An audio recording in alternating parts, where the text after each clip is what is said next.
সে সরকারের কাছে একজন জুলাইয়ের কর্মী হিসেবে আমার আহ্বান থাকবে জুলাইকে জীবন্ত রাখবার জন্য। গণতন্ত্র মানেই হচ্ছে মতপার্থক্য। গণতান্ত্রিক বাংলাদেশ বিনির্মাণ হয়েছে। এই গণতান্ত্রিক বাংলাদেশে আমাদের অনেক মতপার্থক্য আছে। গণতন্ত্র মানেই হচ্ছে মতপার্থক্য, কিন্তু শত মতপার্থক্যের মাঝেও জুলাইয়ের প্রশ্নে, গণঅভ্যুত্থানের প্রশ্নে গোটা বাংলাদেশ ঐক্যবদ্ধ। আজকে এই গণতান্ত্রিক বাংলাদেশে আমাদের বিভিন্ন সংগঠন কিংবা বিভিন্ন দলের যে মতপার্থক্য আছে, সেই মতপার্থক্য তৈরি করবার জন্যই তো আমরা গণতন্ত্রের জন্য সংগ্রাম করেছি। গণতন্ত্র মানেই হচ্ছে মতপার্থক্য, কিন্তু সেই মতপার্থক্য মানে জুলাই অনৈক্য না।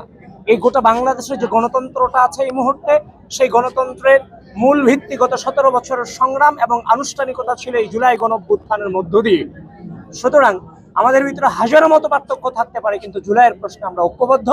এবং একই সাথে বর্তমান বাংলাদেশের যে সরকার, আমাদের গণতান্ত্রিক সরকার আছে, নির্বাচিত সরকার আছে, সে সরকারের কাছে একজন জুলাইয়ের কর্মী হিসেবে আমার আহ্বান থাকবে জুলাইকে জীবন্ত রাখবার জন্য।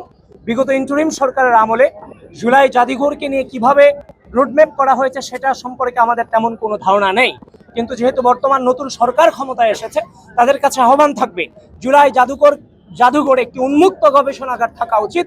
গোটা বাংলাদেশের প্রতিটি অঞ্চলের জুলাইয়ের যে কর্মী ছিল, জুলাইয়ের যে যোদ্ধা ছিল, তারা যেন তার হৃদয়ের কথাগুলোকে জীবন্তভাবে এখানে লিখে যেতে পারে, এবং সেই যারা লিখে যাবে সেই কথাগুলোকে বিচার বিশ্লেষণ এবং গবেষণার মধ্য দিয়ে জুলাইকে জীবন্ত রাখবার জন্য জুলাই জাদুঘরে এই কথাগুলোকে যেন নিয়ে আসা হয়।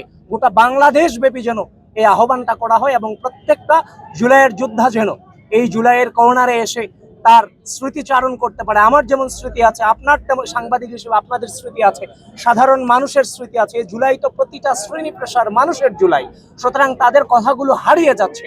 সুতরাং তাদের কথাগুলো একদম তৃণমূল থেকে উঠিয়ে আনবার জন্য একটি উন্মুক্ত গবেষণা দরকার, যেটার মধ্য দিয়ে জুলাইকে জীবন্ত রাখা হবে।